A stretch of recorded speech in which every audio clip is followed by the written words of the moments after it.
4:15 p.m. Eastern Daylight Time.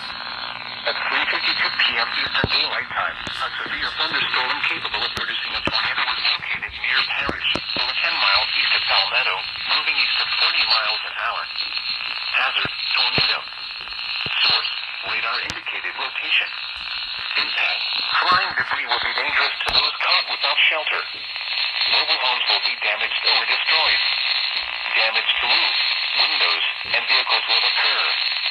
Tree damage is likely. This tornadic thunderstorm will remain over mainly rural areas of northeastern Manatee County, including the following locations: Lake Manatee State Park. Take cover now. Move to an interior room on the lowest floor of a steep building. Avoid windows. If you are outdoors, in a mobile home, or in a vehicle, move to the closest substantial shelter and protect yourself from flying debris.